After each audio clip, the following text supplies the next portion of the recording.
Thirstywater's Bible in a Year presents the New American Standard Bible, 1995 edition. Day 23, Exodus chapters 16 through 18. Chapter 16, The Lord Provides Manna. Then they set out from Elim, and all the congregation of the sons of Israel came to the wilderness of Sin, which is between Elim and Sinai, on the 15th day of the second month after their departure from the land of Egypt. The whole congregation of the sons of Israel grumbled against Moses and Aaron in the wilderness. The sons of Israel said to them, "Would that we had died by the Lord's hand in the land of Egypt, when we sat by the pots of meat, when we ate bread to the full, for you have brought us out into this wilderness to kill this whole assembly with hunger." Then the Lord said to Moses, "Behold, I will rain bread from heaven for you, and the people shall go out and gather a day's portion every day, that I may test them, whether or not they will walk in my instruction.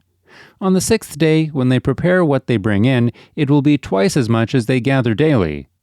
So Moses and Aaron said to all the sons of Israel, "At evening you will know that the Lord has brought you out of the land of Egypt. And in the morning you will see the glory of the Lord, for he hears your grumblings against the Lord. And what are we that you grumble against us?" The Lord provides meat. Moses said, "This will happen when the Lord gives you meat to eat in the evening, and bread to the full in the morning.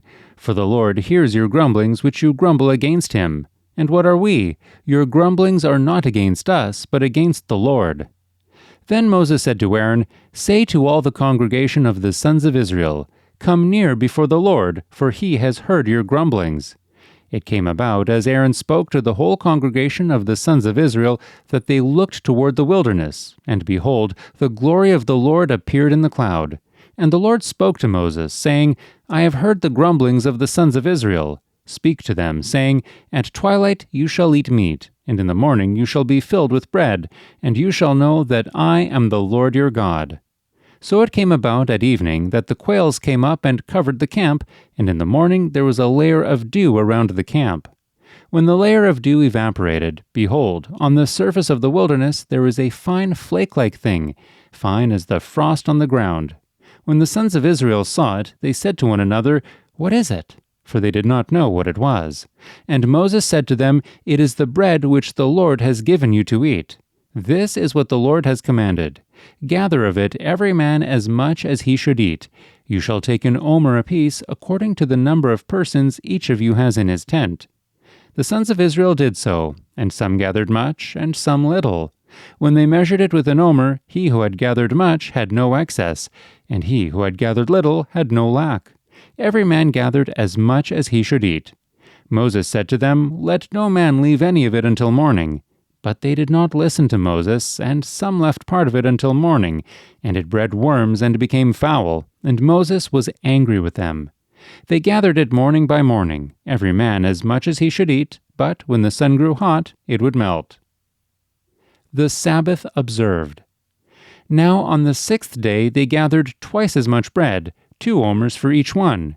When all the leaders of the congregation came and told Moses, then he said to them, "This is what the Lord meant. Tomorrow is a Sabbath observance, a holy Sabbath to the Lord. Bake what you will bake, and boil what you will boil, and all that is left over put aside to be kept until morning." So they put it aside until morning, as Moses had ordered, and it did not become foul, nor was there any worm in it. Moses said, "Eat it today, for today is a Sabbath to the Lord. Today you will not find it in the field. 6 days you shall gather it, but on the 7th day, the Sabbath, there will be none." It came about on the 7th day that some of the people went out to gather, but they found none. Then the Lord said to Moses, "How long do you refuse to keep my commandments and my instructions? See, the Lord has given you the Sabbath. Therefore he gives you bread for 2 days on the 6th day. Remain every man in his place. Let no man go out of his place on the 7th day." So the people rested on the 7th day.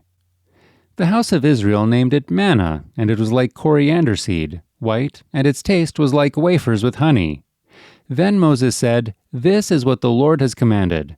Let an omerful of it be kept throughout your generations, that they may see the bread that I fed you in the wilderness when I brought you out of the land of Egypt." Moses said to Aaron, Take a jar and put an omerful of manna in it, and place it before the Lord to be kept throughout your generations. As the Lord commanded Moses, so Aaron placed it before the testimony to be kept. The sons of Israel ate the manna 40 years until they came to an inhabited land. They ate the manna until they came to the border of the land of Canaan.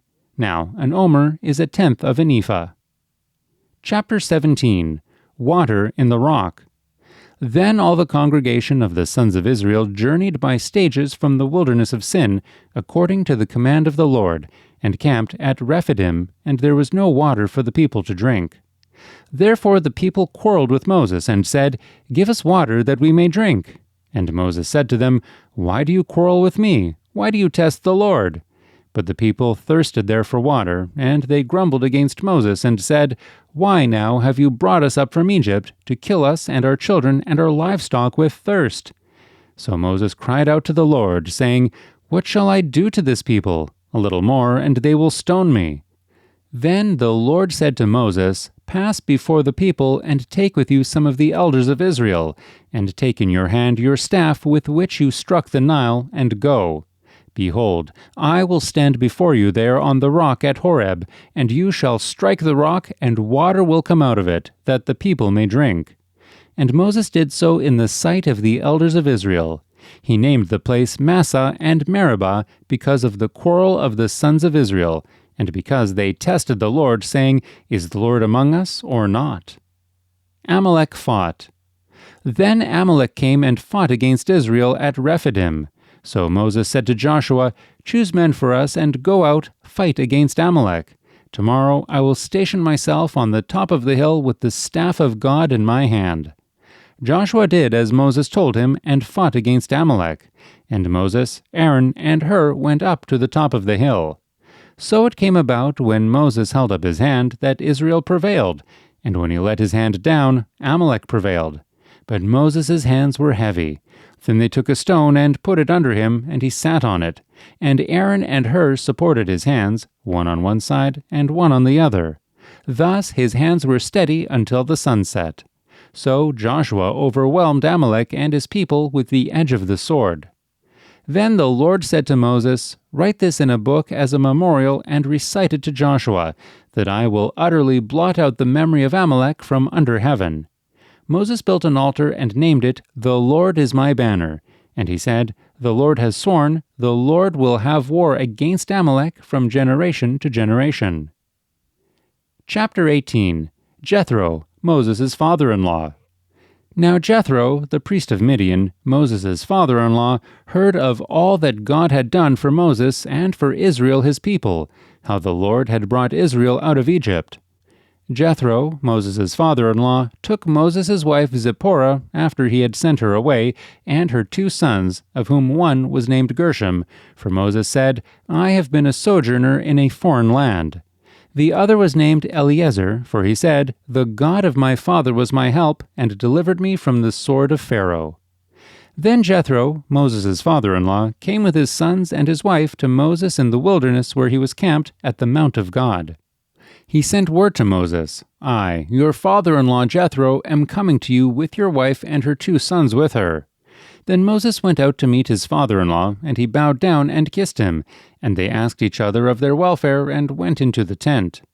Moses told his father-in-law all that the Lord had done to Pharaoh and to the Egyptians for Israel's sake, all the hardship that had befallen them on the journey, and how the Lord had delivered them.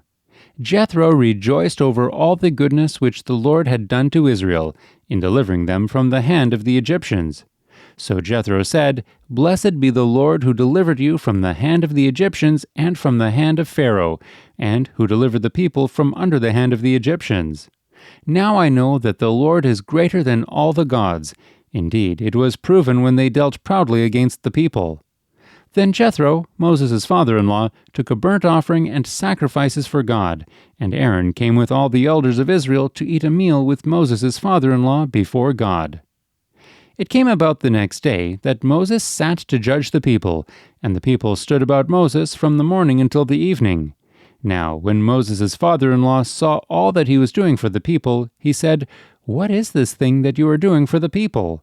Why do you alone sit as judge, and all the people stand about you from morning until evening?" Moses said to his father-in-law, "Because the people come to me to inquire of God. When they have a dispute, it comes to me, and I judge between a man and his neighbor, and make known the statutes of God and his laws." Jethro counsels Moses. Moses' father-in-law said to him, "The thing that you are doing is not good. You will surely wear out, both yourself and these people who are with you, for the task is too heavy for you. You cannot do it alone. Now listen to me. I will give you counsel, and God be with you. You be the people's representative before God, and you bring the disputes to God, then teach them the statutes and the laws, and make known to them the way in which they are to walk and the work they are to do.